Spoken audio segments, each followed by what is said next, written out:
والعصر إن الإنسان لفي خسر إلا الذين آمنوا وعملوا الصالحات وتواصوا بالحق وتواصوا بالصبر. سبحان اللہ. صدق اللہ مولانا العظیم. إن الله وملائكته يصلون على النبي يا أيها الذين آمنوا صلوا عليه وسلموا تسليما. الصلاة والسلام عليك يا رسول الله وعلى آلك وأصحابك وأتباعك. الصلاة والسلام عليك يا رسول الله وعلى آلك وأصحابك يا حبيب الله. پانی اتنی جلدی آگ نہیں بجھاتا جتنی جلدی درود شریف گناہوں کو مٹا دیتا ہے. الصلاۃ والسلام علیک یا رسول اللہ وعلی آلک واصحابک یا حبیب اللہ. ایک عطر وہ ہے جو ہم کپڑوں کو لگاتے ہیں تو کپڑوں سے خوشبو آتی ہے. ایک عطر وہ ہے جو ہم بدن کو لگاتے ہیں تو ہمارے بدن سے خوشبو آتی ہے. درود پاک وہ عطر ہے جس سے دل مہکنے لگتا ہے، دل معمر و معطر ہو جاتا ہے. جب کوئی درود شریف پڑھتا ہے تو اس کی شخصیت سے خوشبو آتی ہے. الصلاۃ والسلام علیک یا رسول اللہ وعلی آلک واصحابک یا حبیب اللہ. الصلاۃ والسلام علیک یا رسول اللہ وعلی آلک واصحابک یا حبیب اللہ.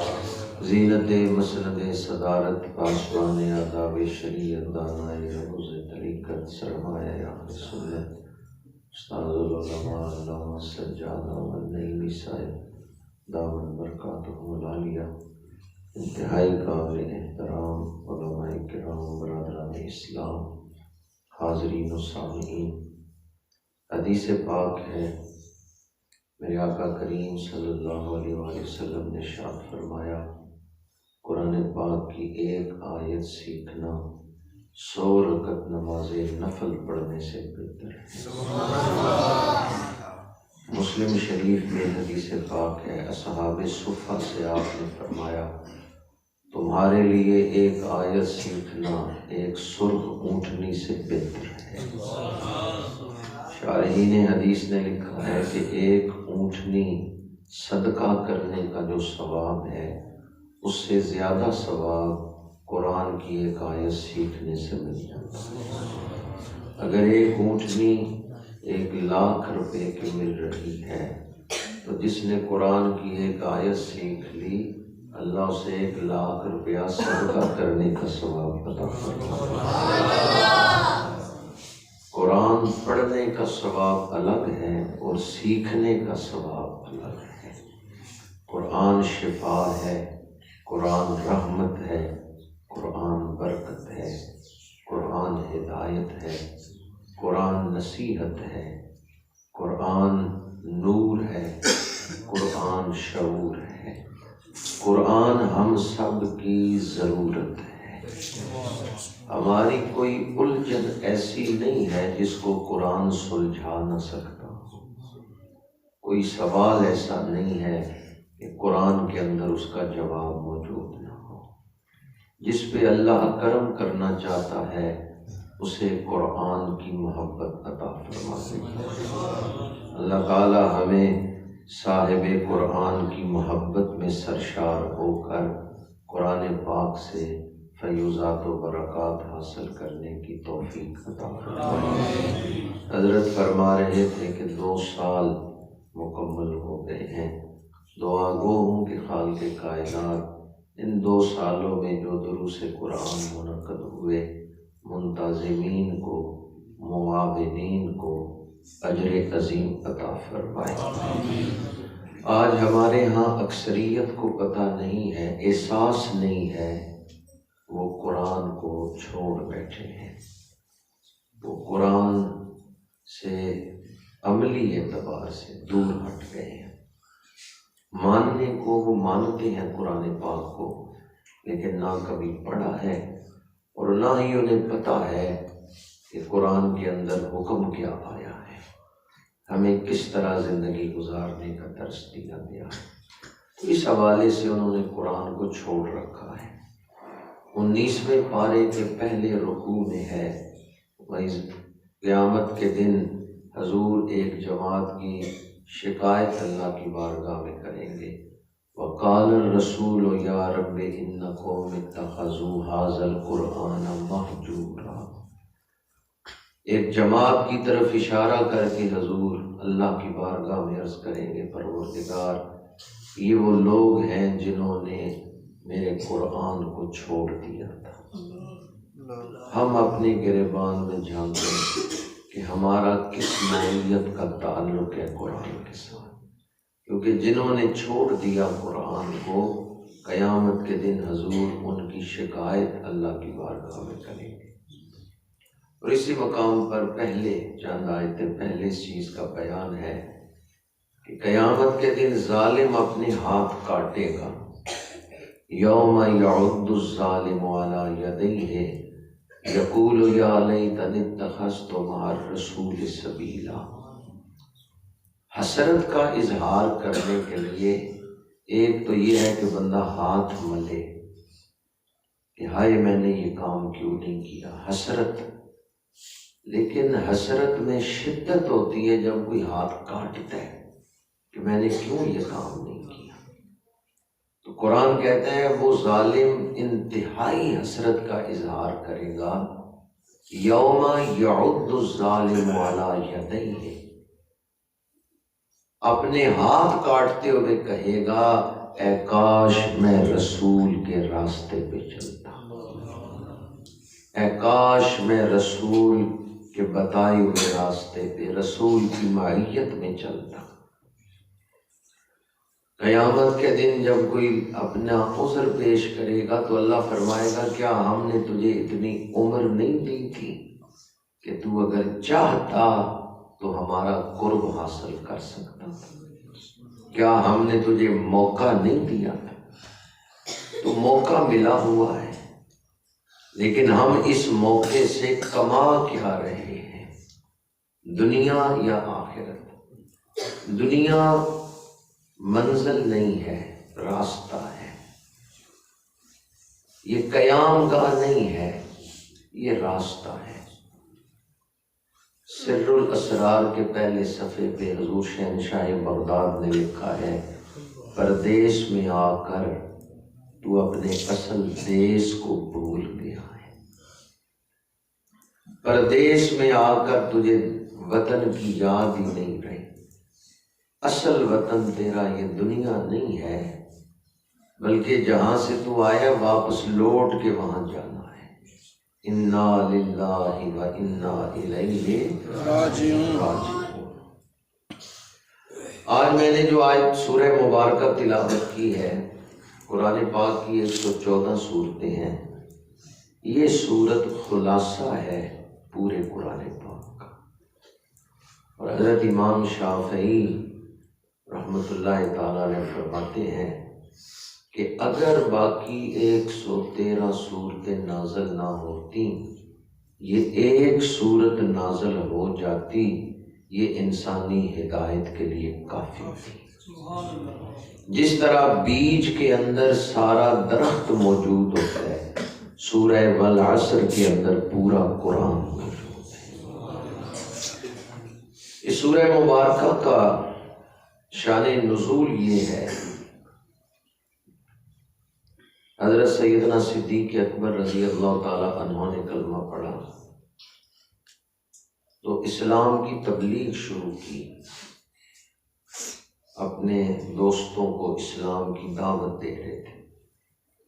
دور جاہلیت کے ایک دوست کے پاس گئے اور اسے حضور کا کلمہ پڑھنے کی ترغیب دلائی، تو اس کافر نے کہا ابو بکر تم نے بڑے گھاٹے کا سودا کیا ہے، مکے کے سردار تو ان کی مخالفت کر رہا ہے اور اسلام قبول کرنے کی دعوت مجھے دے رہے ہیں، یہ تو بڑے گھاٹے کا سودا ہے۔ مکے کے سردار ظلم و ستم کریں گے، تم برداشت نہیں کر سکو گے۔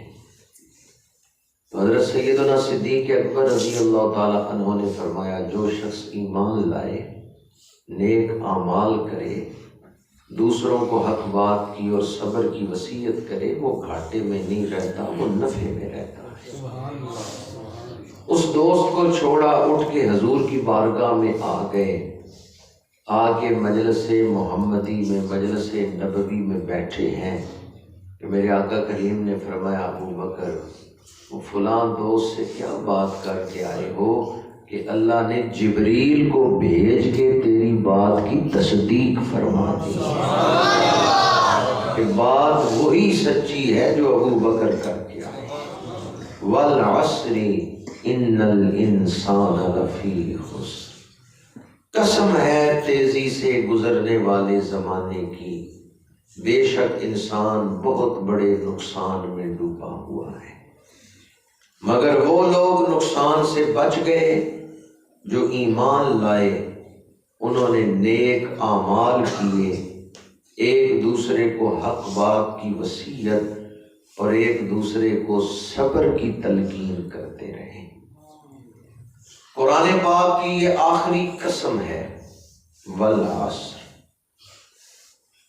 عصر زمانے کو کہتے ہیں، ویسے زمانے کے لیے اور بھی کئی نام ہیں عربی زبان میں، دہر ہے، زمان ہے، عصر ہے، وقت ہے، سرمد ہے، یہ سب وقت کے مختلف نام ہیں۔ عصر کہتے ہیں تیزی سے گزرنے والے زمانے کو۔ تو زمانے کو عصر کیوں کہتے ہیں؟ جبکہ عصر کا لفظی معنی ہے نچوڑنا۔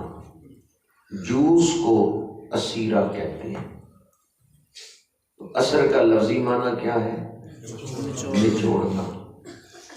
پھل کو نچوڑ کے جو جوس نکالا جاتا ہے نا، اسے عربی زبان میں اسیرہ کہتے ہیں۔ زمانے کو عصر اس لیے کہتے ہیں، یہ بھی انسان کی صلاحیتوں کو نچوڑتا ہے، کبھی دکھ کبھی سکھ، کبھی نشیب کبھی فراز، کبھی تنگ دستی کبھی خوشحالی۔ حالات ہمیشہ ایک جیسے نہیں رہتے، حالات بدلتے ہیں اور انسان کی آزمائش ہو رہی ہے۔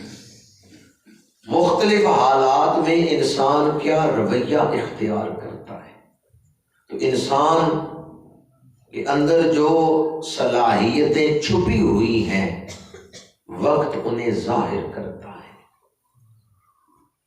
اس لیے زمانے کو عصر کہا گیا کہ عصر انسان کی صلاحیتوں کو نچوڑتا ہے، اس کے اندر چھپی ہوئی سوچ کو، استعداد کو ظاہر کر دیتا ہے۔ امام غزالی رحمۃ اللہ تعالی علیہ نے، حضرت امام فخر الدین رازی رحمۃ اللہ تعالی علیہ، انہوں نے والعصر کے حوالے سے یہ بات بیان کی ہے کہ مطلقاً ٹھہرے ہوئے زمانے کو دہر کہتے ہیں، لیکن تیزی سے گزرنے والے زمانے کو عصر کہتے ہیں۔ امام غزالی فرماتے ہیں، دیوار کے سائے کو جب بھی دیکھو وہ ٹھہرا ہوا نظر آتا ہے، دیوار کا سایہ چلتا ہوا نظر نہیں آتا، لیکن تھوڑی دیر کے بعد دیکھو وہ آگے جا چکا ہوتا ہے۔ دیوار کا سایہ غیر محسوس انداز میں چل رہا ہے، بظاہر چلتا ہوا نظر نہیں آتا وہ سایہ، لیکن تھوڑی دیر کے بعد دیکھو اپنی جگہ سے آگے جا چکا ہوتا ہے۔ امام غزالی فرماتے ہیں، اسی طرح غیر محسوس انداز میں وقت گزر رہا ہے، ہم یہ سمجھتے ہیں کہ وقت ٹھہرا ہوا ہے، پر وقت ٹھہرا ہوا نہیں، وقت تیزی سے گزر رہا ہے۔ حضور شہنشاہ بغداد فرماتے ہیں، یا تو وقت کو روک لو، اور اگر نہیں روک سکتے تو وقت جہاں لے کے جا رہا ہے وہاں پہنچنے کی تیاری کرو۔ دو کاموں میں سے ایک کام تو کرو، یا تو وقت کو روک لو یا وقت جہاں لے کے جا رہا ہے وہاں پہنچنے کی تیاری کرو۔ امام فخر الدین رازی فرماتے ہیں برف بیچنے والے نے آواز لگائی میرا سودا خرید لو ورنہ میں ہر لمحے گھاٹے میں ہوں، کیونکہ برف پگھل رہی تھی۔ اس نے کہا اگر تم نے برف نہ خریدی بڑی بڑی برف پگھل جائے گی، میں ہر لمحے گھاٹے میں ہوں، نقصان میں ہوں کہ برف پگھل رہی ہے۔ ہم بھی اس پہلو پر کبھی غور نہیں کرتے کہ وقت کے آگے ہم بے بس ہیں، ہم وقت کو روک نہیں سکتے، ہمیں ان لمیٹڈ وقت نہیں دیا گیا، گنی ہوئی سانسیں لے کے ہم اس دنیا میں آئے ہیں، محدود وقت ہمیں دیا گیا ہے اور ہر لمحہ واپسی کا سفر ہو رہا ہے۔ جس نے 1,00,000 سانس لینی ہے، جب وہ ایک سانس لے رہے تو اس 1,00,000 میں سے ایک سانس گھٹ گئی، سانسیں گھٹتی جا رہی ہیں، اور پھر ایک دن آ جائے گا جب 10 سانسیں رہ گئیں، 8 رہ گئیں، 7 رہ گئیں، اور پھر آخری سانس۔ ہر لمحے واپسی کا سفر جاری ہے۔ اب جب میں تقریر کر رہا ہوں عین اس وقت بھی دنیا کے کئی شہروں میں کئی لوگ ہوں گے جو واپس جا رہے ہیں، ہسپتالوں میں، کئی شہروں میں واپسی کا سفر اس وقت بھی جاری ہے۔ دنیا میں ہم ہمیشہ رہنے کے لیے نہیں آئے۔ چند لوگوں نے تائید کی ہے، باقیوں کا کیا خیال ہے؟ پکا ڈیرا لگانے کا خیال تو نہیں؟ ویسے آپ ارادہ کر بھی لیں کہ میں نے یہاں رہنا ہے، میں نے نہیں جانا، وہ رہنے دے گا؟ جس کا ارادہ ہمیں دنیا میں لائے ہے نا، اسی رب کا ارادہ ہمیں دنیا سے عالم برزخ میں لے جائے گا۔ مولا علی شیر خدا فرماتے ہیں پیدائش میں تیری مرضی نہیں چلی، موت میں تیری مرضی نہیں چلے گی، تو درمیانی عرصے میں اپنی مرضی کیوں کرتے ہو؟ جس کی مرضی سے، جس کے حکم سے دنیا میں آئے ہو، جس کے حکم سے واپس جانا ہے، یہ جو درمیان میں 60-70 سال ہیں، اگر اس کے حکم کے مطابق گزارو تو جینا بھی آسان ہوگا، مرنا بھی آسان ہوگا۔ یا ایتھا النفس المطمئنہ ارجعی الی ربک راضیۃ مرضیہ فادخلی فی عبادی وادخلی جنتی۔ پھر موت محبوب سے ملاقات کا پیغام لے کے آتی ہے، پھر روح خوشی خوشی دنیا سے جاتی۔ والعصر، قسم ہے تیزی سے گزرنے والے زمانے کی، ان الانسان لفی خسر، بے شک انسان بہت بڑے خسارے میں ہے۔ اس میں ہے ایک ہے نقصان، ایک ہے خسارہ، دونوں میں فرق ہے۔ نقصان کا ذکر بھی قرآن میں آیا ہے، وَلَنَبْلُوَنَّكُمْ بِشَيْءٍ مِّنَ الْخَوْفِ وَالْجُوعِ وَنَقْصٍ مِّنَ الْأَمْوَالِ۔ یہ ہے نقصان۔ نقصان میں کچھ بچ گیا، کچھ ضائع ہو گیا، یہ نقصان ہے۔ مثلا کسی کے پاس 1,00,000 روپے ہے، 10,000 ضائع ہو گیا، 90,000 بچ گیا، یہ نقصان ہے۔ نقصان میں کچھ ضائع ہو گیا، کچھ بچ گیا، لیکن خسارہ وہ ہے جس میں بچتا کچھ نہیں، مکمل بربادی، تیلا بھی نہیں بچا، کچھ بھی نہیں بچا، اور موقع بھی نہیں کہ تلافی مافات ہو سکے، اسے کہتے ہیں خسران، مکمل تباہی۔ ان الانسان لفی خسر، لام، فی اور تنوین یہ سب تاکید کے لیے، انسان بہت بڑے نقصان میں ہے۔ لیکن کیا سارے لوگ نقصان میں ہیں؟ فرمایا الا الذین آمنوا وعملوا الصالحات، مگر وہ لوگ نقصان سے بچ گئے جو ایمان لائے اور انہوں نے نیک اعمال کیے۔ سبحان اللہ۔ 4 چیزیں بیان ہوئیں، ان میں سے پہلی 2 جو ہیں ان کا تعلق انفرادی زندگی سے ہے، اگلی 2 کا تعلق اجتماعی زندگی سے ہے۔ پہلی 2 جو ہیں ان میں بھی ابتدا ایمان سے ہے۔ ایمان کسے کہتے ہیں؟ لغوی اصطلاحی تعریف کی طرف نہیں جا رہا، بلکہ اس کا ماحصل بیان کر رہا ہوں۔ جو کچھ حضور لے کے آئے ہیں اسے ماننے کا نام ایمان ہے۔ حضور کو ماننا ایمان۔ ما جاء بہ رسول اللہ صلی اللہ علیہ وسلم۔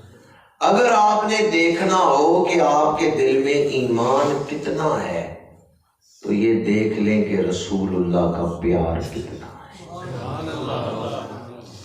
نفس محبت ہے، نفس ایمان ہے، کمال محبت ہے، کمال ایمان ہے۔ حضور کی محبت ہی ایمان ہے۔ اور اگر کوئی زبان سے تو ضروریات دین کو مانے لیکن اس کے دل میں حضور کی محبت نہیں ہے تو خرد نے کہہ بھی دیا لا الہ تو کیا حاصل، دل و نگاہ مسلمان نہیں تو کچھ بھی۔ ماں بڑا پیار کرتی ہے بیٹے سے، دعائیں مانگ کے اس نے بیٹا لیا، 4 سال کی عمر کا بچہ ہے، ماں بڑی محبت کرتی ہے، چومتی ہے، بچہ بیمار ہو گیا، فوت ہو گیا، کیا مردہ جسم کو ماں گھر میں رکھے گی؟ کیا ماں پیار نہیں کرتی تھی؟ پیار بھی کرتی تھی۔ اس نے دعائیں مانگ کے یہ بچہ لیا، 4 سال دن رات محبت کرتی رہی، پر جب بچے کے جسم سے روح نکل گئی، خالی جسم کو ماں بھی قبول نہیں کر رہی کہ وہ گھر میں رکھے، کہتی ہے لے جاؤ دفنا دو جا کے قبرستان۔ روح کے بغیر خالی بدن کو ماں بھی قبول نہیں کر رہی۔ اس جسم کی ساری ویلیو، قدر و قیمت روح کی وجہ سے ہے۔ اگر دین ایک جسم ہے تو اس کی روح عشق رسول ہے۔ جس طرح روح کے بغیر ماں اپنے بیٹے کے بدن کو قبول نہیں کر رہی، کہتی ہے لے جاؤ جا کے دفنا دو، اسی طرح خالی اعمال ہوں، محبت رسول نہ ہو تو اقبال کہتے ہیں عقل و دل و نگاہ کا مرشد اولی ہے عشق، عشق نہ ہو تو شرع و دین متقدائے تصورات۔ عشق کے بغیر نماز ہی نہیں، محبت رسول، ادب رسول کے بغیر بارگاہ نبوت کی ادنا بے ادبی تمام اعمال کو برباد کر دیتی ہے۔ بارگاہ نبوت کی ادنا بے ادبی سے تمام اعمال غارت ہو گئے۔ ان تحبط اعمالکم وانتم لا تشعرون۔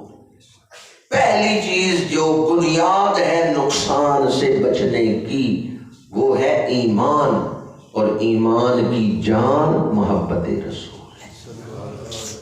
قرآن پاک میں 99 مرتبہ اللہ پاک نے ہمیں کہا اے ایمان والو، اے ایمان والو، 1 کم 90، 99 آیتیں ہیں جن میں اللہ نے فرمایا ہے یا ایھا الذین آمنو۔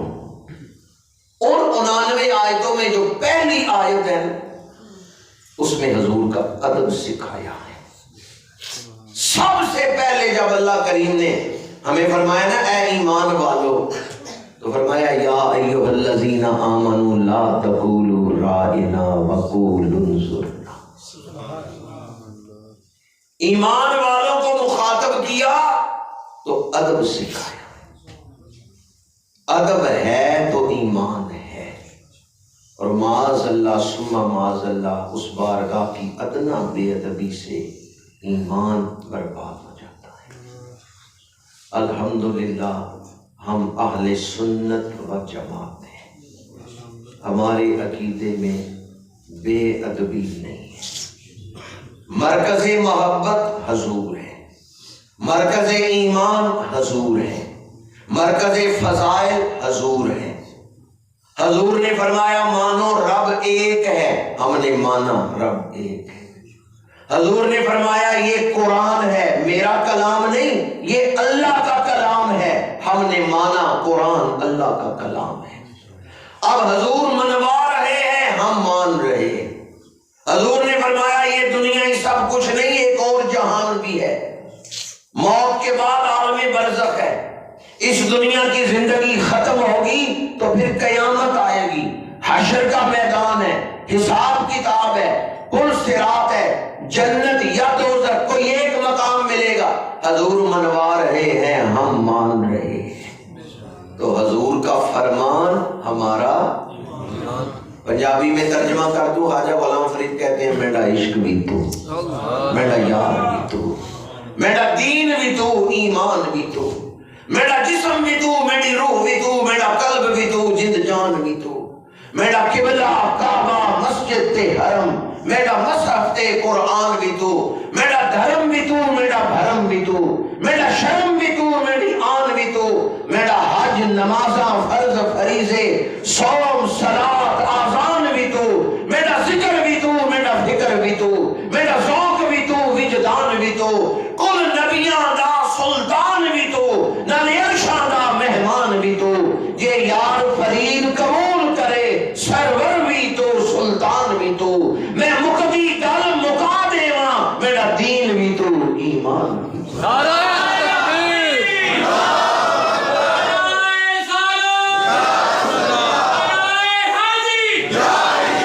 اللہ کی شانیں کیا ہیں، اللہ کی معرفت کیا ہے، مردیات الہیہ کیا ہیں، اللہ کن باتوں سے راضی ہوتا ہے، کن سے ناراض ہوتا ہے، یہ بتایا ہے تو زمان مصطفیٰ نے بتایا ہے۔ آخرت کیا ہے، اس کا علم ملا ہے تو بارگاہ مصطفیٰ سے ملا ہے۔ حلال اور حرام کا فرق، نجاست اور طہارت کا فرق بارگاہ مصطفیٰ سے ہی پتہ چلا ہے۔ حقوق اللہ اور حقوق العباد، بڑوں کا ادب چھوٹوں پر شفقت، یہ سارا زندگی گزارنے کا ڈھنگ کس نے سکھایا ہے؟ میرے آقا کریم صلی اللہ علیہ وآلہ وسلم محسن انسانیت ہے، جسے ایمان ملا ہے بارگاہ مصطفیٰ سے ملا ہے، جسے ایمان مل رہا ہے اسی بارگاہ سے مل رہا ہے، اور قیامت تک جس کے سینے میں ایمان آئے گا سینہ مصطفیٰ کا فیض ہی آئے گا۔ نعرہ تکبیر، نعرہ رسالت، نعرہ حیدری، محمد ہمارے، محمد ہمارے، تاجدار ختم نبوت۔ چمک تجھ سے پاتے ہیں سب پانے والے، میرا دل بھی چمکا دے۔ حضرت فاروق اعظم حاضر ہے، میرے آقا کریم نے فرمایا عمر میرے ساتھ کتنی محبت کرتے ہو؟ یا رسول اللہ اپنے مال سے زیادہ آپ سے محبت کرتا ہوں، اپنی اولاد سے زیادہ آپ سے محبت کرتا ہوں، اپنے وطن سے زیادہ آپ سے محبت کرتا ہوں، یا رسول اللہ ہر شے سے بڑھ کے میں آپ سے محبت کرتا ہوں۔ عمر اپنی جان سے بڑھ کے، وہ سچے لوگ تھے، ہماری طرح نعتیں پڑھنا کافی نہیں سمجھتے تھے۔ اعلیٰ حضرت کی بارگاہ میں ایک شخص نعت پڑھ رہے اور مدینہ منورہ جانے کا اس میں ذکر ہے، تو اعلیٰ حضرت نے فرمایا واقعتاً آرزو رکھتے ہو مدینہ شریف جانے کی یا خالی نعت ہی پڑھ رہے ہیں؟ اس نے کہا خالی نعت ہی پڑھ رہا۔ تو اعلیٰ حضرت نے فرمایا پھر حضور کی بارگاہ میں تو جھوٹ نہ بول۔ حضرت سیدنا فاروق اعظم خاموش ہوئے تو میرے آقا کریم نے آپ کے سینے پہ ہاتھ رکھا۔ فاروق اعظم عرض کرتے ہیں الان یا رسول اللہ، یا رسول اللہ اب میں اپنی جان سے بھی بڑھ کے آپ سے محبت کرتا ہوں، جان سے بھی زیادہ آپ پیارے ہیں۔ میرے آقا کریم نے فرمایا عمر تیرا ایمان کامل ہو گیا۔ تو ایمان کا وہ اگلا مقام جو ملا ہے حضور کی توجہ سے ملا ہے، اس لیے میں کہہ رہا ہوں جسے ایمان ملا حضور کی بارگاہ سے ملا ہے، مل رہا ہے اسی بارگاہ سے، اور قیامت تک جسے ایمان ملے گا صدقہ مصطفیٰ ہی ملے گا۔ چمک تجھ سے پاتے ہیں سب پانے والے، میرا دل بھی چمکا دے، میرا دل بھی چمکا دے، چمکانے والے۔ سورہ اعراف آیت نمبر 198 ہے، تراہم ینظرون الیک وہم لا یبصرون۔ حوالہ دوبارہ دے رہا ہوں، خود جا کے قرآن کھول کے پڑھ لیں۔ سورہ اعراف آیت نمبر 198۔ اللہ فرماتا ہے محبوب وہ لوگ کافر آپ کو دیکھتے ہیں مگر نہیں دیکھتے، دیکھ کر بھی ینظرون الیک وہم لا یبصرون، دیکھ رہے ہیں پر نہیں دیکھ۔ یہ کس چیز کا بیان ہے کہ دیکھ کر بھی نہیں دیکھ رہے۔ مولانا روم فرماتے ہیں شیر اور شیر لکھنے میں ایک جیسے ہیں، شیر شین یہ رے، شیر شین یہ رے، لفظوں کا جسم ایک جیسا ہی ہے شیر اور شیر، لیکن معنی میں بڑا فرق ہے۔ شیر درندہ ہے، شیر دودھ ہے، معنی میں فرق ہے لیکن ظاہری لفظ جیسا ہی ہے۔ مولانا روم فرماتے ہیں انسانوں کے جسم ایک جیسے ہی ہے پر معنی ایک جیسا، اندر سے انسان ایک جیسے، صلاحیتیں ایک جیسی، استعدادیں ایک جیسی، پانی پر سہیلیاں تے یہ رنگا رنگ کڑے جو ہے نا، یہ صلاحیتیں ہیں، یہ استعدادیں ہیں۔ پانی پر سہیلیاں تے رنگا رنگ کڑے، اپنی اپنی استعدادیں، اپنی اپنی صلاحیتیں۔ اللہ فرماتا ہے تراہم ینظرون الیک وہم لا یبصرون، محبوب وہ لوگ آپ کو دیکھتے ہیں پر نہیں دیکھتے۔ ابو جہل آیا، بے ادبی والا لفظ بولا حضور کو دیکھ کے، تھوڑی دیر بعد حضرت صدیق اکبر آئے، عرض کیا یا رسول اللہ آپ جیسا سونا تو رب نے بنایا ہی نہیں۔ صحابہ عرض کر میرے آقا کریم نے دونوں پر کہا سچ کہہ رہے ہو، سچ کہہ رہے ہو۔ صحابہ نے عرض کیا یا رسول اللہ ابو جہل کی بات اور حضرت ابو بکر کی بات دونوں میں فرق ہے، آپ نے دونوں کو کیسے فرما دیا سچ کہہ رہے ہو، سچ کہہ۔ حضور نے فرمایا مجھے تو انہوں نے دیکھا ہی نہیں ہے، ابو جہل کے اندر کفر ہے، میرے سامنے آیا، اسے اپنا وہ کفر ہی نظر آیا ہے، وہ اس کفر میں ہی بات کر رہا تھا۔ ابو بکر خود بڑا سونا ہے، ابو بکر کا باطن روشن ہے۔ اس نے رسول دیکھنے کے لیے چشم صدیق اکبر کی ضرورت ہے، ابو بکر کی آنکھ ہو پھر حسن رسول نظر آتا ہے۔ اللہ پاک نے فرمایا محبوب وہ لوگ آپ کو دیکھتے ہیں دیکھ کر بھی نہیں دیکھتے۔ سورہ حج میں ہے فَإِنَّهَا لَا تَعْمَى الْأَبْصَارُ وَلَكِنْ تَعْمَى الْقُلُوبُ الَّتِي فِي الصُّدُورِ، لوگوں کی آنکھیں اندھی نہیں ہوتی، دل اندھے ہوتے ہیں۔ آنکھیں دیکھ رہی ہیں پر دل اندھا ہے۔ ہاتھ سخاوت کرتے ہیں یا دل سخاوت کرتے ہیں؟ دل بہادر نہیں، بازو بہادری کا اظہار کر سکتے ہیں، دل ہو بزدل، ہاتھ بہادری کا اظہار نہیں کر سکتے۔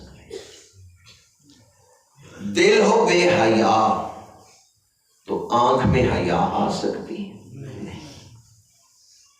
قرآن کہتا ہے ان لوگوں کے دل اندھے ہیں، آنکھوں سے دیکھنا نہ دیکھنا برابر۔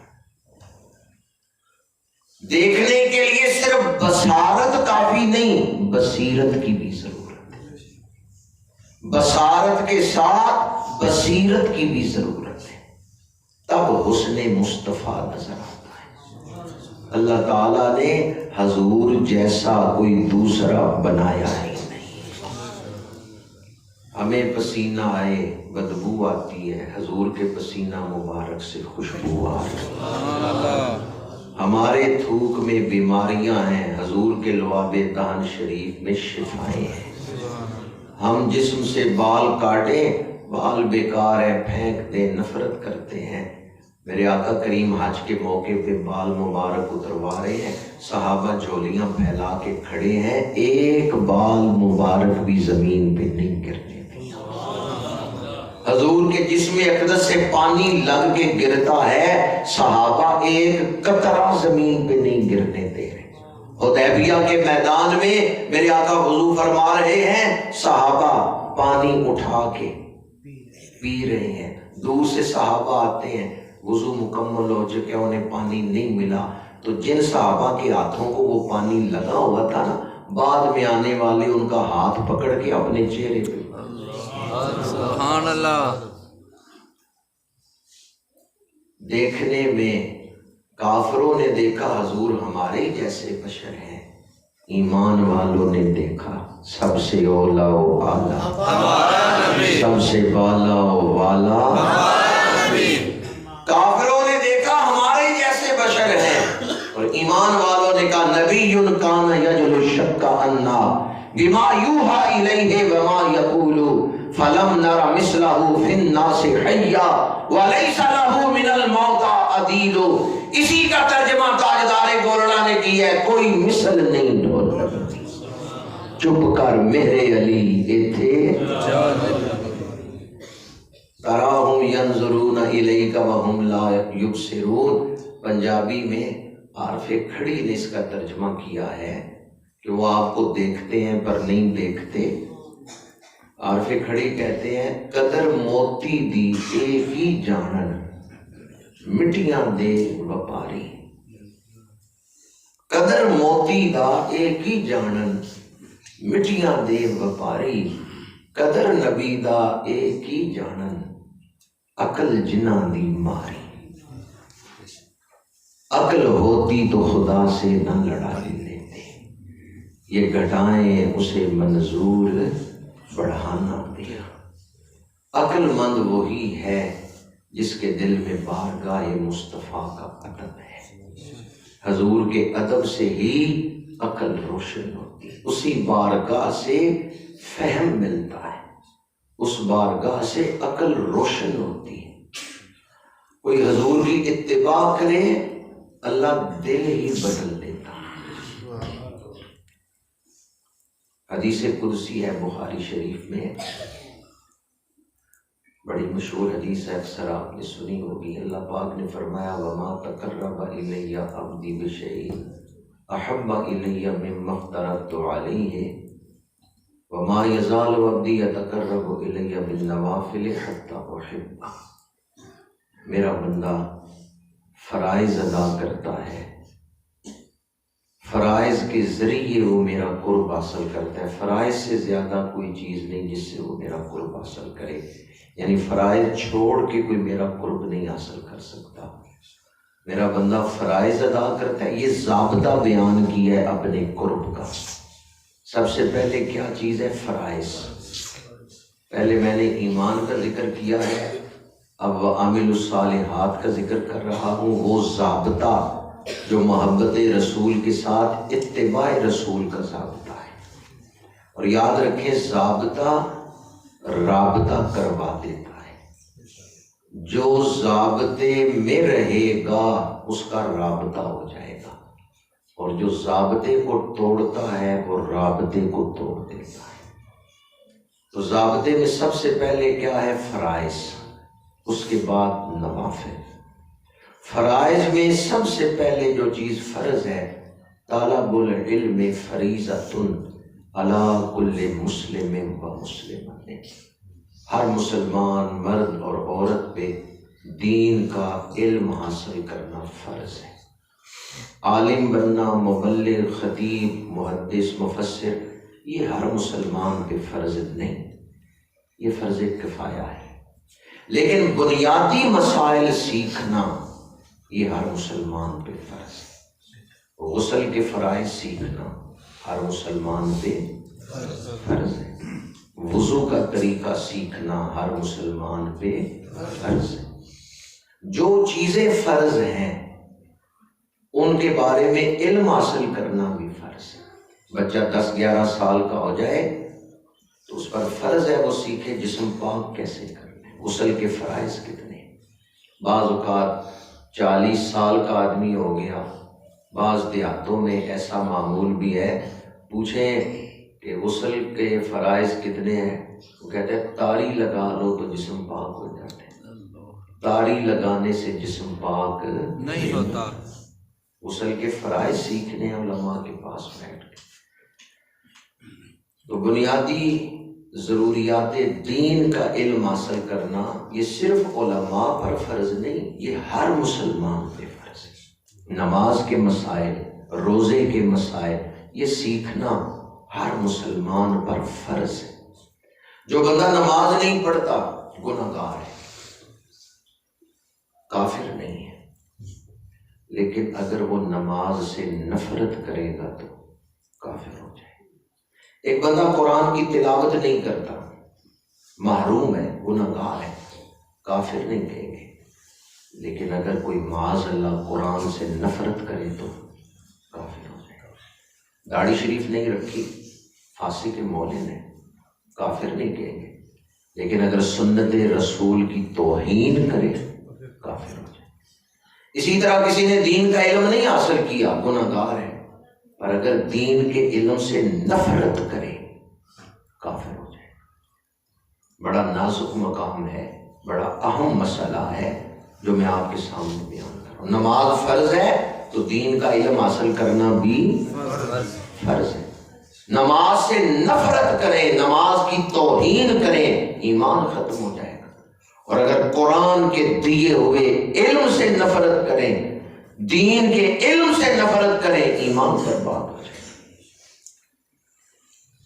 نماز فرض، بنیادی مسائل سیکھنا فرض، رزق حلال حاصل کرنا فرض، ماں باپ کی خدمت کرنا یہ بھی مستحب نہیں کہ مرضی ہے تو کر لو، مرضی ہے تو نہیں، ماں باپ کی خدمت کرنا بھی فرائض میں سے ہے۔ حقوق العباد میں قیامت کے دن سب سے پہلے ماں باپ کی خدمت کے بارے میں پوچھا جائے گا۔ صلہ رحمی یہ بھی فرائض میں سے ہے، تعلق جوڑ کے رکھنا، اس کی اپنی شرائط ہیں، حدود ہیں، تفصیلات میں نہیں جا رہا۔ جیسے حقوق اللہ فرائض میں ہے، حقوق العباد بھی فرائض میں ہے۔ اسلام پوری زندگی کا احاطہ کیے ہوئے ہے، اسلام پہ عمل کرنا کوئی مشکل نہیں ہے۔ اسلام کو چھوڑ کے یعنی اسلام کے حکموں پر عمل نہ کر کے ہم مشکلات میں ہیں۔ اگر ہم اسلام پہ عمل کریں تو اسلام زندگی کو آسان بنا دیتا ہے۔ اور یہ بات بڑے دعوے سے اور بڑا زور دے کے کہہ رہا ہوں کہ اسلام مشکلات میں ڈالتا نہیں، مشکلات سے نکالتا ہے۔ اسلامی تعلیمات سے دور ہٹ کے ہم نے خود اپنی زندگی کو مشکل میں ڈالا ہوا ہے۔ اگر چاہتے ہیں زندگی آسان ہو جائے تو اسلام پر عمل کریں، علماء کے پاس بیٹھ کے فرائض سیکھیں، فرائض کے بعد نوافل کا مقام ہے۔ وما یزال عبدی یتقرب الی بالنوافل حتی احبہ، فرمایا جب میرا بندہ نوافل کی پابندی کرتا ہے میں رب اس سے محبت کرتا ہوں۔ جب یہ فرمایا کہ میں محبت کرتا ہوں، یہ صرف فرائض کے بعد ہے یا فرائض اور نوافل دونوں کے بعد ہے؟ ماشاءاللہ آپ غور سے سن رہے ہیں، خالی فرائض کے بعد یہ نہیں فرمایا، بلکہ یہ فرمایا فرائض اور نوافل دونوں کے بعد۔ آج پاکستان کے ٹی وی پہ بیٹھ کے بعض اسکالر کہتے ہیں زور کے 4 فرض ہی ہیں، باقی وقت ہے تو پڑھ لو، نہیں تو چھوڑ دو۔ نفل تو رہ گئے، نفل موقدہ سنتوں کا بھی انہوں نے انکار کر دیا۔ یہ فتنوں کا دور ہے، دجالیت کے اثرات ہیں۔ میں نام نہیں لے رہا اس بڑی محفل میں، انفرادی طور پہ بتا سکتا ہوں، نیٹ پہ بھی ان لوگوں کی تقریریں موجود ہیں، کہتے ہیں بس فرض ہی پڑھو، سنت نفل نہ بھی پڑھو، کوئی حرج نہیں، آخرت میں ان کے بارے میں کوئی سوال نہیں ہوگا۔ تو یاد رکھیں نفل بے شک نفل ہیں لیکن ان کی اپنی ایک اہمیت ہے، وہ غیر اہم نہیں۔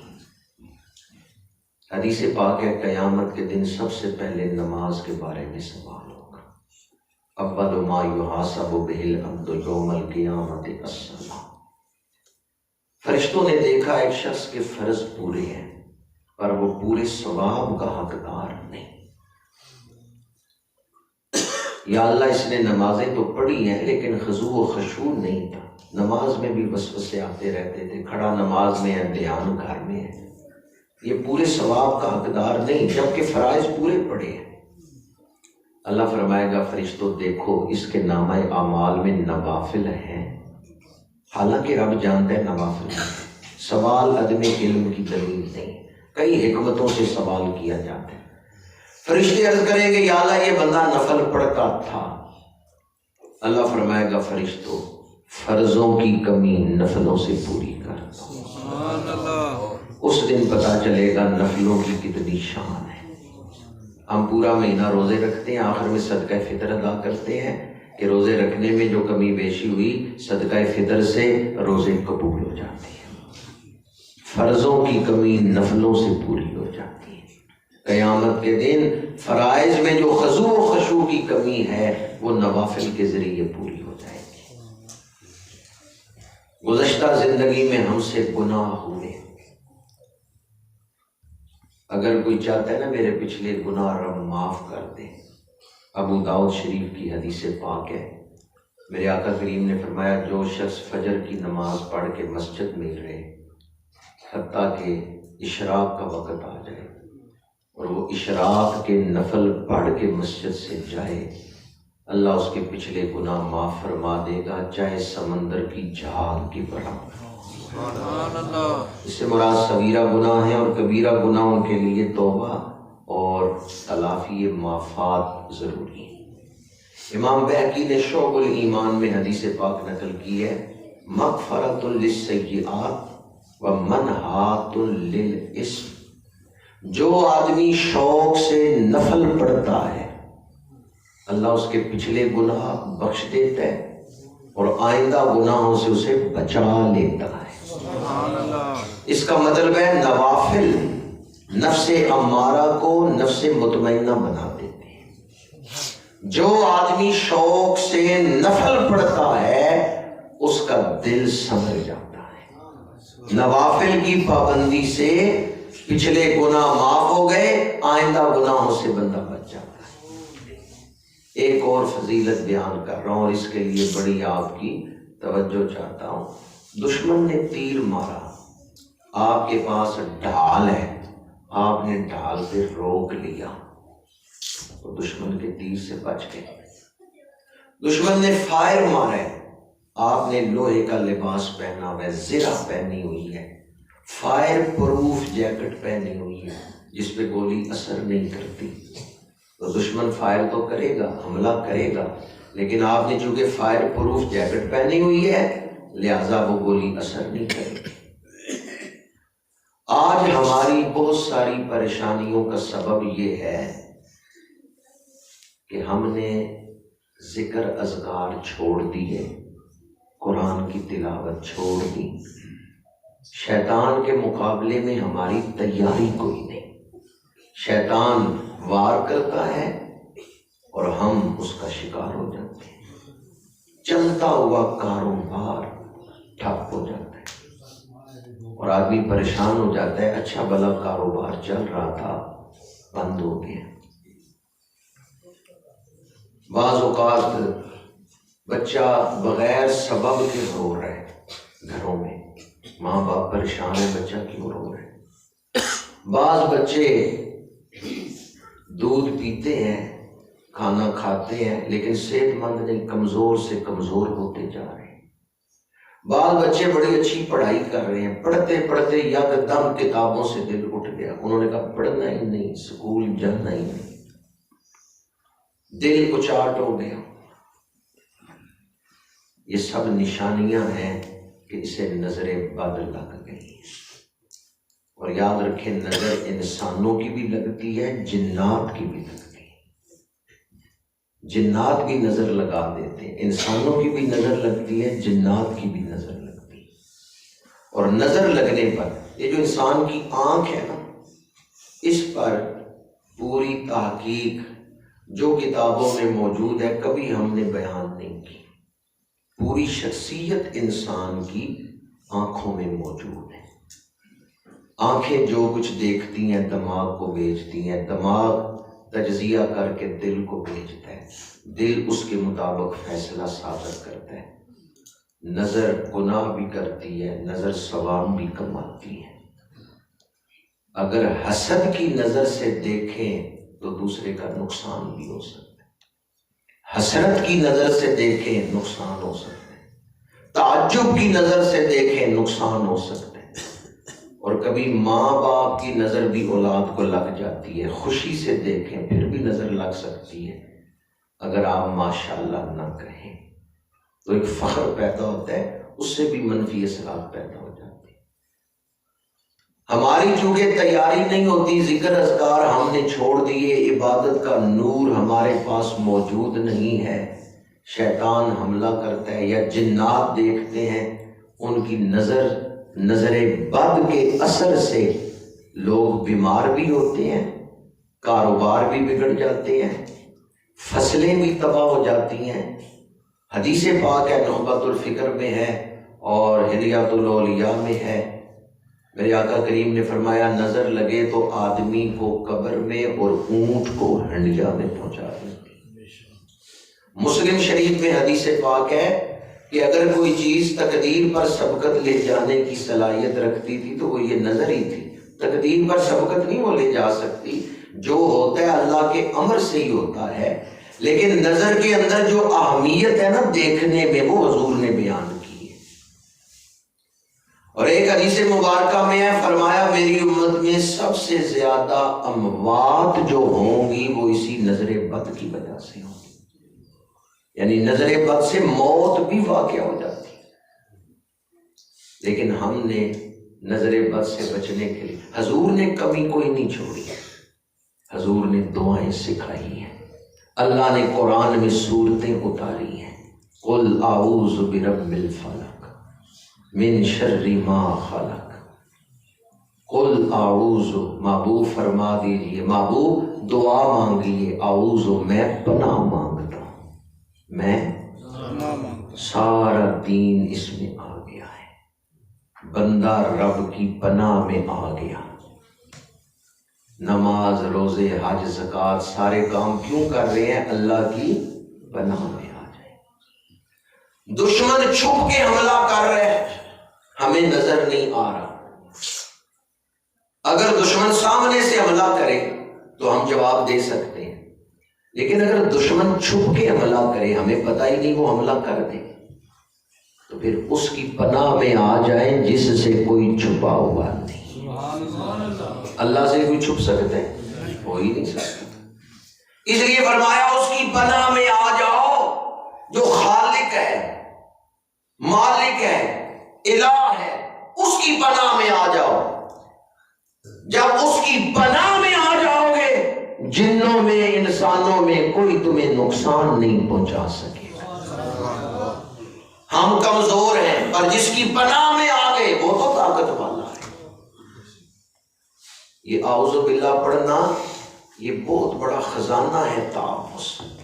اور جو آخری دو صورتیں ہیں محفظات ہیں، آج میں آپ کی خدمت میں عرض کروں گا، اگر کسی کو یاد نہیں تو یہ دو صورتیں یاد کریں۔ جس دور سے آپ گزر رہے ہیں معمول بنا لیں، صبح و شام یہ تین صورتیں، آخری تین کل کم از کم ایک دفعہ پڑھ کے اپنے اوپر دم کر لیں، گھر والوں کے لیے، اپنے مال کے لیے، اپنی فصلوں کے لیے دعا کر لیں۔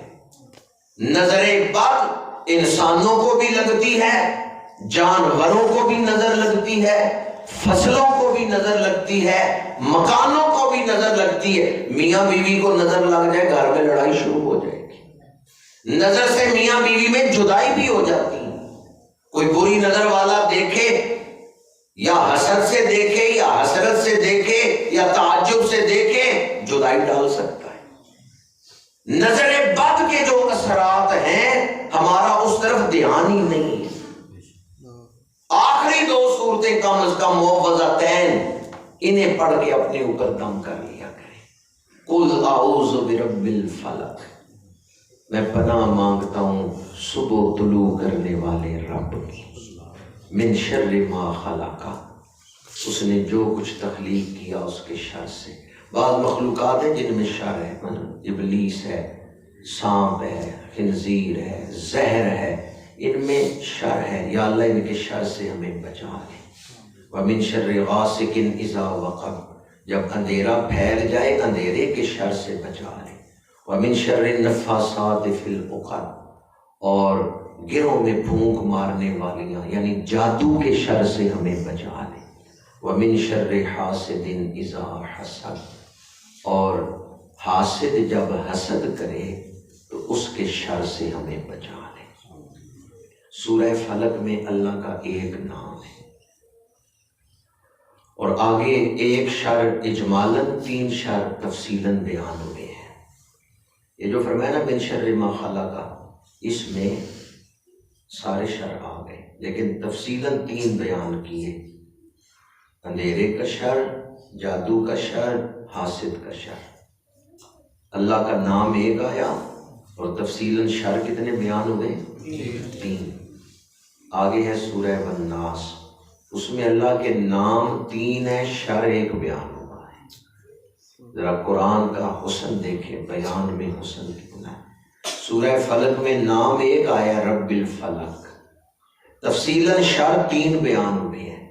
اور سورہ والناس میں اللہ کے نام تین آئے ہیں، قل اعوذ برب الناس ملک الناس الہ الناس.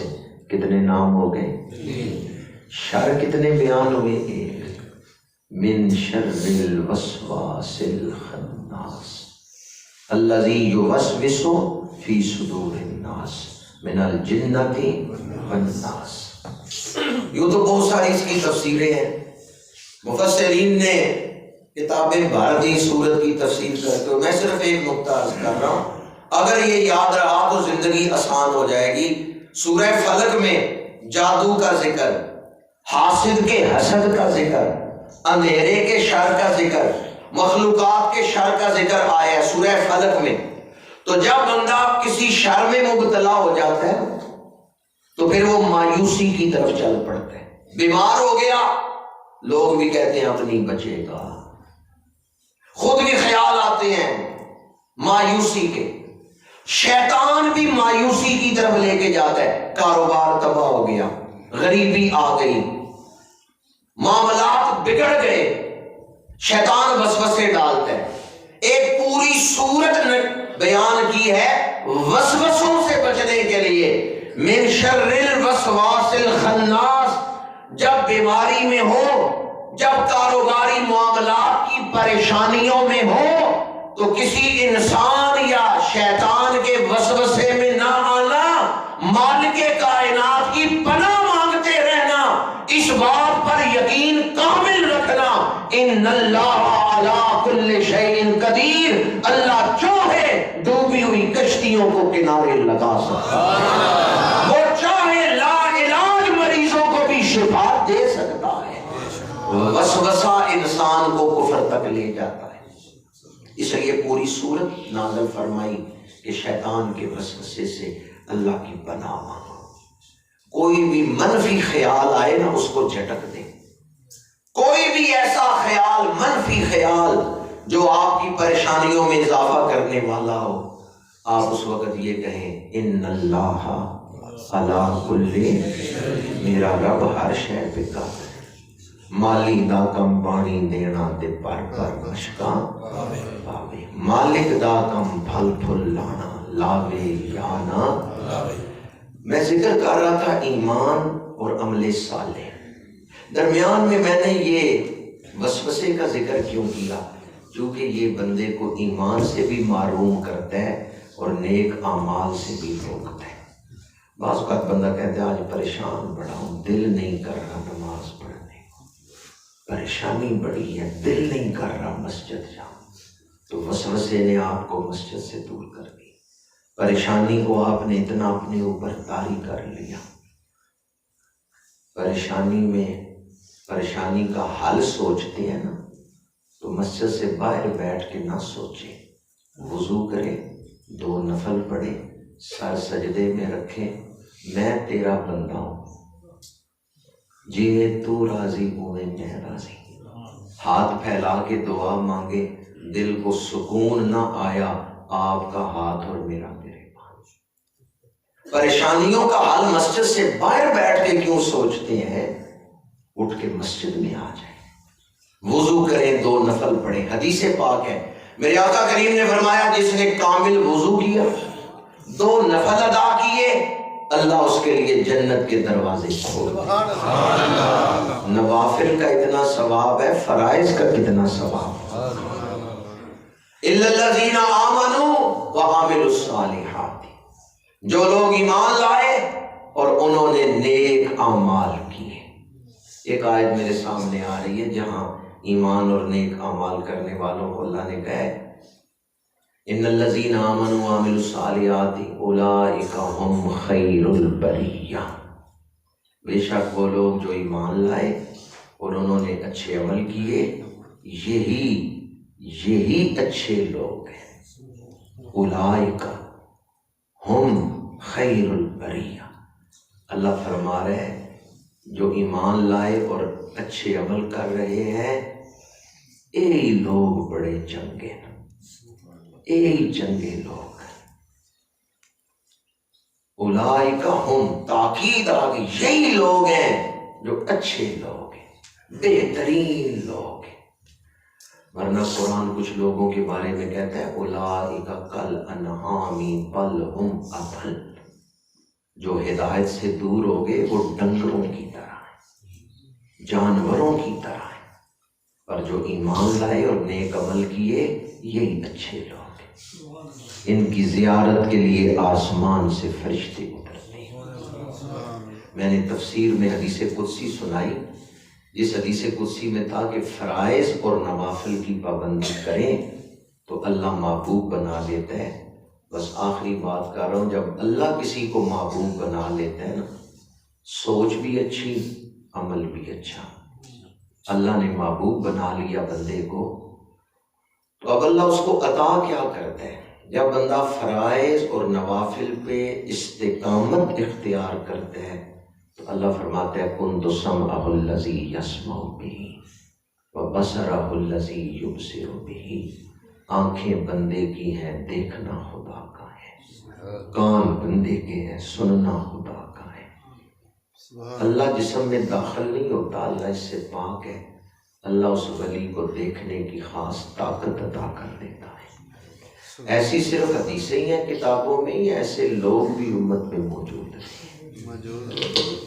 ایک محبت آفرین بات سنا رہا ہوں، دلی میں ایک مولوی صاحب کے مکان کی رجسٹری گم گئی، گھر میں بڑا تلاش کیا، نہیں ملی۔ آج کل تو رجسٹری کے 3-4 پیپر ہوتے ہیں، اس دور میں ایک ہی پرچہ ہوتا تھا جس پہ سرکاری مہر ہوتی تھی اور مالک کا نام لکھا ہوتا تھا۔ وہ رجسٹری کا کاغذ گم گیا، گھر میں بڑا ڈھونڈا، نہیں ملا۔ زمانہ تھا سلطان الاولیاء محبوب الہی سید نظام الدین رحمۃ اللہ تعالیٰ علیہ، آپ کا زمانہ تھا۔ مولوی صاحب آگے حضور محبوب الہی کی بارگاہ میں، عرض کیا حضور بڑا پریشان ہوں، رجسٹری گم گئی ہے، دعا فرمائیں مکان کی رجسٹری مل جائے۔ آپ نے فرمایا مولوی صاحب ہم تو آپ کے لیے دعا نہیں کریں گے۔ مولوی صاحب نے کہا حضور دعا کریں مکان کی رجسٹری مل جائے۔ آپ نے فرمایا پہلے حلوہ کھلاؤ پھر دعا کریں گے۔ مولوی صاحب ہم آپ کے لیے دعا نہیں کریں گے جب تک آپ ہمیں حلوہ نہیں کھلائیں گے۔ کلادار والوں آپ کیوں پریشان ہو گئے ہو؟ میں واقعہ سنا رہا ہوں، مطالبہ نہیں کر رہا کہ آج درس قرآن کی دعا بعد میں ہوگی، پہلے حلوہ لاؤ۔ میں مطالبہ نہیں کر رہا، میں واقعہ سنا رہا ہوں۔ حضرت محبوب الہی نے کیا فرمایا مولوی صاحب ہم دعا نہیں کریں گے جب تک حلوہ نہیں کھائیں گے، جاؤ حلوائی سے حلوہ لے کے آؤ۔ وہ مولوی صاحب چلے، یہ جو ڈبوں میں مٹھائی دی جاتی ہے یہ بھی تھوڑا عرصہ ہوا ہے خوبصورت ڈبے لوگوں نے بنا کے دکانوں پہ رکھے ہیں، ورنہ پہلے وہ حلوائی جو صرف حلوہ ریڑھیوں پہ بیچتے تھے نا وہ کاغذ پہ رکھ کے یہ حلوہ دے دیتے تھے، یہ تھوڑا عرصہ پہلے کاغذ پہ رکھ کے یہ حلوہ دے دیتے تھے۔ مولوی صاحب گئے، حلوائی سے کہا حلوہ دو، اس نے کاغذ اٹھایا بائیں ہاتھ پہ رکھا، دائیں ہاتھ سے حلوہ ڈالنے لگا۔ مولوی صاحب کی نظر پڑ گئی کہ یہ جس کاغذ پہ حلوہ ڈالنے لگا ہے یہ تو میرے مکان کی رجسٹری والا کاغذ ہے۔ اللہ اکبر۔ ردی میں بک کے آ گیا حلوائی کے پاس، مولوی صاحب چلا اٹھے، ان کا اس پہ حلوہ نہ ڈالنا، یہ کاغذ مجھے دے دو، دوسرے کاغذ پہ حلوہ ڈالو۔ حلوائی نے وہ کاغذ مولوی صاحب کو دے دیا، دوسرا کاغذ لیا، اس پہ رکھا حلوہ، بیچ دیا۔ مولوی صاحب کے ایک ہاتھ میں حلوہ ہے، دوسرے ہاتھ میں وہ کاغذ ہے، رجسٹری والا کاغذ۔ حلوہ لے کے آگے حضرت محبوب الہی کے دربار میں، آپ نے فرمایا مولوی صاحب دعا کی ضرورت ہے یا بغیر دعا کے ہی کام ہو گیا ہے؟ نعرہ تکبیر، نعرہ رسالت، نعرہ تحقیق، نعرہ حیدری۔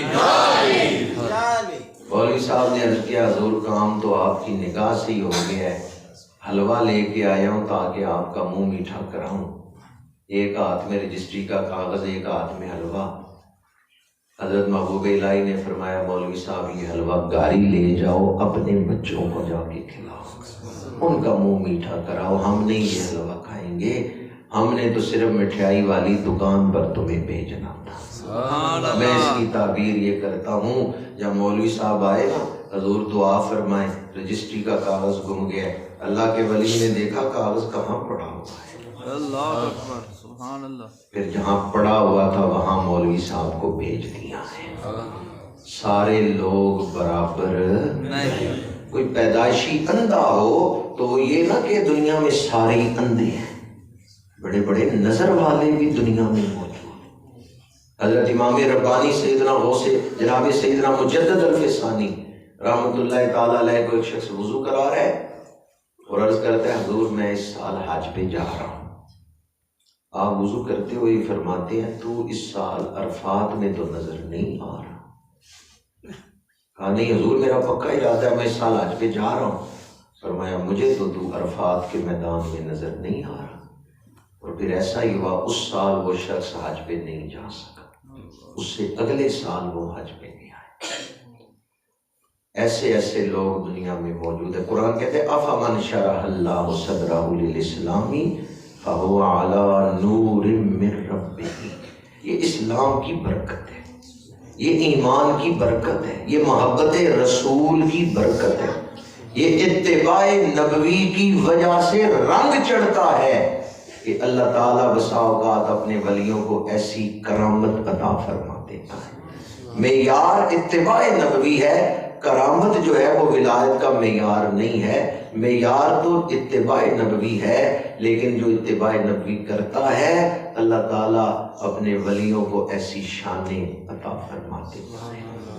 میں اپنی گفتگو کو اس پیغام پر ہی سمیٹتا ہوں۔ قیامت کے دن کوئی بندہ شکوہ کرے گا کہ یا اللہ مجھے دنیا میں بھیج، خواہش کرے گا، اللہ فرمائے گا کیا میں نے تجھے اتنی عمر نہیں دی تھی کہ اگر تو چاہتا تو میرا قرب حاصل کر سکتا تھا، موقع نہیں دیا تھا۔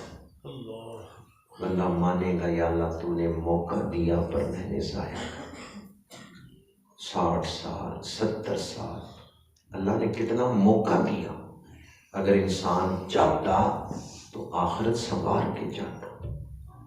عارف کھڑی کہتے ہیں ایتھے آیا سے لال خریدنے نو ڈھیر ہنگ اجوین دے لا بیٹھو، ایتھے آیا سے لال خریدنے نو ڈھیر ہنگ اجوین دے لا بیٹھو، کرنے کیا آئے تھے اور کر کے کیا جا رہے ہیں۔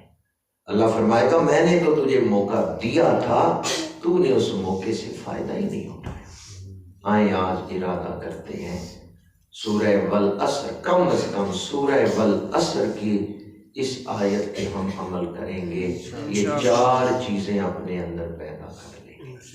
الا الذین آمنوا وعملوا الصالحات وہ لوگ جو ایمان لائے انہوں نے نیک اعمال کیے، وتواصوا بالحق وتواصوا بالصبر، ایک دوسرے کو حق بات کی وصیت کرتے ہیں اور ایک دوسرے کو صبر کی تلقین کرتے ہیں۔ حضرت کی بات کو قبلہ نعیمی صاحب نے جو فرمایا اسی کی تائید کرتے ہوئے میں کہہ رہا ہوں، خود تو آپ لوگ ماشاءاللہ ذوق و شوق سے درس قرآن میں آئے، کسی ایک شخص کو اگر آپ وتواصوا بالحق وتواصوا بالحق ایک دوسرے کو حق بات کی وصیت کرتے ہیں کہ دنیا کے دھوکے سے بچو، حقیقت پسند بن جاؤ۔ یہ جو رنگینیاں ہیں دنیا کی، یہ عارضی رنگ ہے، یہ کچے رنگ ہے۔ کچا رنگ للاری والا چڑھتا لہندا رہندا، پکا رنگ عشق محمد والا چڑھدا پھر۔ دنیا میں ضیاء الحق صاحب تھے تو کیا تھے؟ جنرل تھے، صدر تھے۔ آج کیا ہے جی؟ آج بھی جنرل ہے۔ اسحاق صاحب صدر تھے پاکستان کے، دنیا میں تھے نا، عہدہ تھا، آج بھی صدر ہے۔ داتا صاحب دنیا میں تھے تو تب بھی گنج بخش ہے، قبر میں گئے ہیں تو تب بھی پکا رنگ عشق محمد والا چڑھدا۔ یہ اللہ کے ولیوں کا رنگ ہے، زمین کے اوپر ہے تب بھی ولی ہیں، خیرات بانٹ رہے ہیں عشق رسول کی۔ قبر میں چلے گئے تو میں قربان تنا تھی باہو، قبر جنا دی جیوے ہو۔ وہ قبر میں جا کے بھی ان رتبوں پر فائز، دنیا میں بھی بڑے رتبوں پر، قبر میں جا کے بھی ان رتبوں۔ یہ رتبے جو چھین لیے جائیں گے، جن چیزوں کے لیے ہم لڑتے ہیں یا فخر کرتے ہیں یہ میری چیز، یہ میری چیز، چیزیں وہی پڑی رہ جائیں گی، چیزیں بنانے والا خالی ہاتھ چلا گیا۔ وتواصوا بالحق، ان رنگینیوں سے اپنے آپ کو نکال کے حقیقت کی طرف نگاہ کرتے ہوئے ایک دوسرے کو حق بات کی وصیت کرنا، یہ ہے کامیابی کا راستہ، یہ ہے نقصان سے بچنے کا راستہ۔ ایک دوسرے کو حق بات کی وصیت کرنا، وتواصوا بالحق وتواصوا بالصبر، اور ایک دوسرے کو صبر کی تلقین کرنا۔ صبر کے بغیر دین پہ عمل کرنا مشکل ہے۔ جو آدمی صبر نہیں نہ کر سکتا وہ دین پہ عمل نہیں کر سکتا۔ امام جعفر صادق رضی اللہ تعالیٰ عنہ سے پوچھا گیا دین کا اور صبر کا آپس میں کیا تعلق ہے؟ آپ نے فرمایا جو سر کا اور بدن کا تعلق ہے، سر کاٹ دو بدن بیکار ہو جائے گا، صبر نکال دو دین پہ عمل کرنا مشکل ہو جائے گا۔ جو صبر کرنا جانتا ہے وہی دین پہ عمل کرنا جانتا ہے۔ اللہ تعالیٰ، میری ساری گفتگو کا خلاصہ یہ ایک جملہ اگر آپ کو سمجھ آ گیا یا آپ نے دل میں اس کو جگہ دی، اس کو دل میں جگہ دی، تو میں سمجھوں گا آج میری یہ جو گھنٹہ سوا گھنٹہ میں نے گفتگو کی اس کا مقصد پورا ہو گیا۔ دنیا کی ساری تکلیفیں آخرت کی تکلیفوں کے مقابلے میں کوئی حیثیت نہیں۔ دنیا میں کسی نے 80 سال تکلیفوں میں گزارے، یہ ساری زندگی کے دکھ تکلیفیں ایک طرف، جہنم کا ایک لمحہ ایک طرف، آخرت کی تکلیفیں اصل تکلیفیں۔ دنیا میں ہم چاہتے ہیں تکلیف نہ آئے، چاہے دین جاتے ہیں تو چاہے۔ دنیا کے آرام کے لیے آخرت کی تکلیفوں کا دروازہ نہ اپنے اوپر کھولے۔ اگر ساری زندگی بھی کوئی تکلیفیں دیکھ کے گیا، جب آخرت میں اللہ کی رحمت استقبال کرے گی ساری تکلیفیں بھول جائیں گی۔ اور اگر کوئی دنیا میں زندگی ٹھاٹ باٹ سے گزار کے گیا، پر آخرت میں جب مجرموں میں کھڑا ہوگا ساری خوشیاں بھول جائیں گی۔ امام غزالی فرماتے ہیں مرنے والے سے پوچھو دنیا میں کتنا وقت گزار کے آئے ہو، کہتا ہے ایک رات ہی گزار کے آیا، یوں لگتا ہے اس دروازے سے داخل ہوا ہوں اس دروازے سے نکل گیا، ایک رات ہی دنیا میں گزاری۔ لوئے لوئے پر لے کڑیے جے تو پانڈا کرنا، شام بئی بن شام محمد کر جاندی میں کرنا وآخر دعوانا الحمدللہ